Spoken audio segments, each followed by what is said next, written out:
People who were fine 1 minute, then woke up in the hospital. What happened? I was around 8 or 9 when this happened. My parents had plans that night. Some big dinner at a nice restaurant. My younger brother was staying over at a friend's house, so it was just me and the babysitter. She was someone my parents had used a few times before, maybe 18 or 19. And I remember thinking she was cool because she talked to me like I was older. That night seemed normal at first. She made me a microwave dinner, we watched some TV, and I went upstairs to get ready for bed. I remember brushing my teeth and seeing her in the hallway, holding a little paper cup with water and some pills. She told me they were to help me sleep, and that my mom had said it was okay. I didn't think much of it. Kids don't question stuff like that when it's coming from someone in charge. I took them. She made sure I swallowed them all, and then I climbed into bed. I remember feeling weird almost immediately. My head got fuzzy, and my arms felt heavy. She tucked me in, turned off the light, and closed the door. I could hear music faintly downstairs, which got louder as I started drifting off. The next part is patchy. I remember being half awake and hearing voices and laughter that didn't belong in my house. I wanted to get up and see what was going on, but I couldn't. My body wouldn't listen to me. My legs felt like they were made of stone. I think I tried to call out once, but it came out as a slurred mumble. Then everything went black. The next thing I remember is the inside of an ambulance. The ceiling lights were harsh and everything smelled like plastic and antiseptic. My chest hurt from the cold oxygen mask they had on me. There was a paramedic leaning over, talking to someone outside the doors, and I could hear muffled shouting in the background.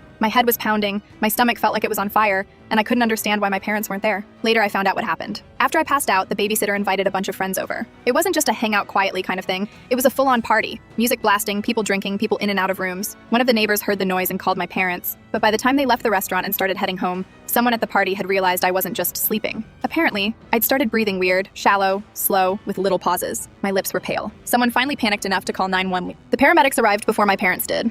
They went upstairs and found me unresponsive. The pills she gave me weren't sleeping pills. They were a mix of over-the-counter meds and some prescription stuff she'd swiped from her mom, enough to knock out an adult, let alone a kid. They told my parents later that if they hadn't gotten to me when they did, I might not have woken up at all. At the hospital, they worked on flushing my system and keeping me breathing steadily. I was in and out of consciousness for hours. When I finally fully woke up, it was morning, and my mom was sitting next to the bed holding my hand so tight my fingers hurt. My dad was pacing in the corner, and I could see he'd been crying. I didn't understand why they were so upset until my mom explained, carefully, that the babysitter had given me medicine I wasn't supposed to have. She didn't tell me then that it was so she could throw a party without worrying I'd wake up. I found that part out years later. The babysitter was gone by the time I left the hospital. She'd been taken away in handcuffs that night. My parents told me later she tried to claim she didn't know how strong the pills were, but there were texts on her phone bragging to a friend that she knocked the kid out, so she wouldn't bother them. She ended up with charges for child endangerment and possession. For weeks after, I had nightmares about waking up and not being able to move, about hearing voices downstairs and being trapped in my bed. I couldn't sleep without the light on for a long time. My parents didn't leave me with a sitter again for years. They either stayed home or had me stay with family. Even now, thinking about it makes my stomach twist. I still remember that feeling of trying to get up and realizing I couldn't, like being stuck underwater.